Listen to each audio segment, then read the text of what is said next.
Mes amis, aujourd'hui, j'aimerais vous parler d'un concours. En fait, j'aimerais vous présenter une école boursière. Une école boursière qui est disponible dans 22 États de l'Afrique francophone. Une école boursière que tu peux y accéder, que tu sois littéraire ou tout simplement scientifique.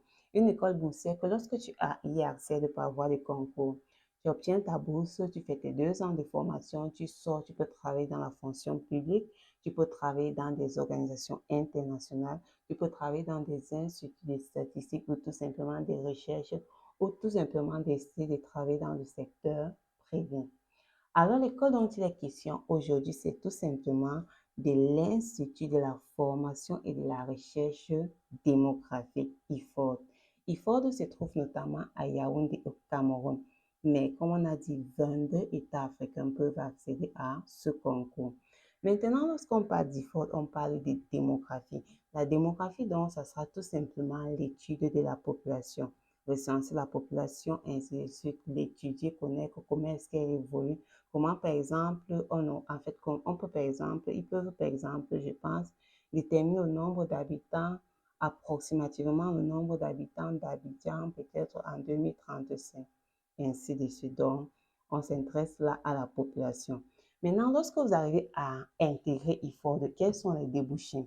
Alors, les possibilités, c'est tout simplement qu'après vos 2 ans de formation, vous pouvez travailler pour votre gouvernement, donc entrer à la fonction publique dans le domaine, bien sûr, de la démographie.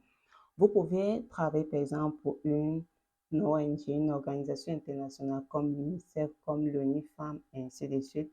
Vous pouvez également travailler pour des instituts de statistiques, vous pouvez travailler pour des instituts de recherche ou bien tout simplement vous lancer dans le secteur privé. À part cela, on a dit que l'IFOD était disponible dans 22 pays d'Afrique francophone. Alors, ces pays sont tout simplement les suivants. On aura le Cameroun, le Sénégal, la Côte d'Ivoire, le Gabon, le Togo, le Congo-Brazzaville, le Burkina Faso, le Maroc, le Mali, le Bénin, le Niger, le Tchad, la Guinée équatoriale, la Guinée-Conakry, l'Algérie, le Congo-Kinshasa, le Burundi, Djibouti, Comores, Madagascar et la Mauritanie. Maintenant, si vous êtes dans l'un de ces États, il y a une possibilité en fait que dans votre pays, on ne lance pas le concours. Donc, toutes les années, on ne lance pas le concours dans tous les pays. Il y a une possibilité qu'on ne lance pas le concours. Mais si vous êtes en fait l'un de ces États, vous avez donc la possibilité de participer à ce concours. Maintenant, pour pouvoir participer à ce concours, qu'est-ce qu'il faut? Premièrement, il faut être titulaire d'une licence. Déjà, comprenez que le concours, on a le concours de type A et on a le concours de type B.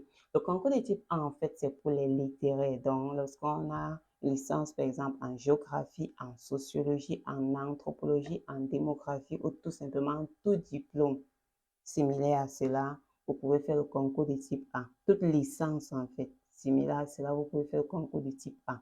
Maintenant, si vous avez maintenant une licence en mathématiques, en sciences économiques, en informatique, ou tout simplement si vous êtes ingénieur statisticien, vous pouvez tout simplement faire le concours de type B.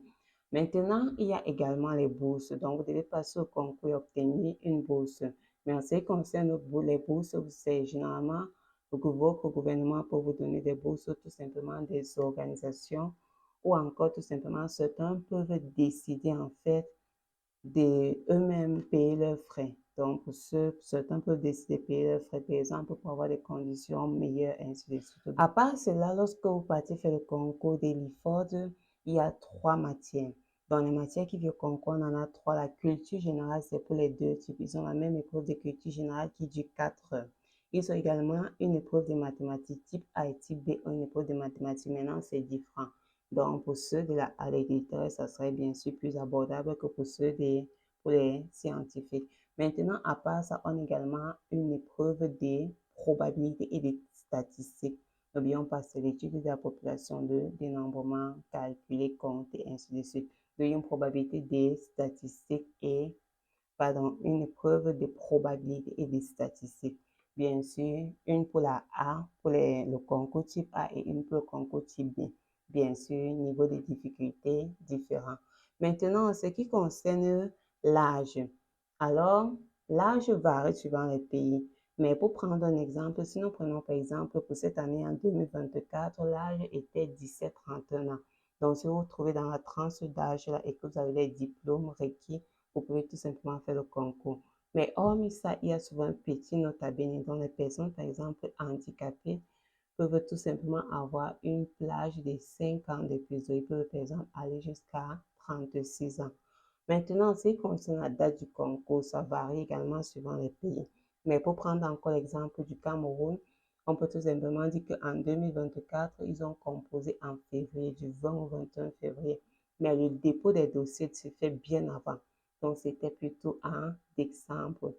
Donc, vers la fin du mois de décembre, je pense vers le 20 comme ça, donc la fin des dépôts. Donc, lorsque vous êtes, en fait, on lance ce concours, vous partez déposer vos dossiers, vous faites des dossiers doubles. Vous devez prendre un document important dans l'Institut des statistiques de votre pays. Donc, ça varie suivant les pays. Donc, lorsque vous prenez les documents, vous voyez en fait tout ce qui est nécessaire à remplir pour constituer votre dossier. Donc, vous avez fait deux dossiers et déposer. Donc, on va vous dire en fait toutes les informations où vous devez déposer. Hormis cela, comme note importante, si on regarde en 2024 au Cameroun, donc dans le dossier, il y a notamment une somme de 20 000 francs dans les frais de concours et également une somme de 1500 francs. Maintenant, en ce qui concerne le nombre de places, ça varie bien sûr en fonction de la nécessité pour chaque pays, ainsi de suite. Donc, en fonction des pays qui lancent le nombre de personnes qui veulent. Mais pour prendre un exemple, vu que c'est un concours boursier, le nombre de places, bien sûr, est limité. Par exemple, en ce qui concerne en 2024, pour le type A, on voulait exactement 10 personnes et pour le type B, on voulait également 10 personnes. Donc, il faut franchement travailler et être parmi les meilleurs si ce n'est le meilleur. Maintenant, pour les anciens sujets, j'ai trouvé quelques sites sur lesquels vous pourrez en fait avoir les anciens sujets. Le premier, c'est ifordcm.org. Je vais vous mettre tout simplement les liens en description. Donc, pour ceux qui sont intéressés, allez voir les épreuves traitées et ainsi de suite. Et essayez de chercher également. Il y a beaucoup de documents dans ce sens. Non seulement certains sont disponibles sur le net, mais également d'autres, on les vend notamment dans les universités. Maintenez également mongozukulu.com. Je vais également vous mettre le lien en description. Maintenant, à part cela, il y a également un document très important appelé le livre étudiant. Le livre étudiant d'Eliford.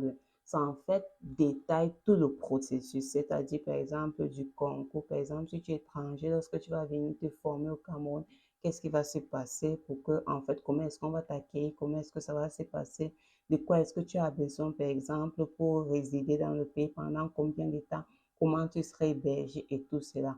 Hormis ça, ça vous donne les informations, par exemple, sur comment est-ce que vous faites les cours, quelles sont en fait les différentes, comment dire, matières. Ils appellent ça les décrets, si je ne me trompe pas. Dans ce document également, je vais vous mettre le lien dans la description, c'est très intéressant. Donc, allez lire si vraiment ce concours vous intéresse. Et bien sûr, si vous avez des questions supplémentaires, n'oubliez pas de mettre en commentaire.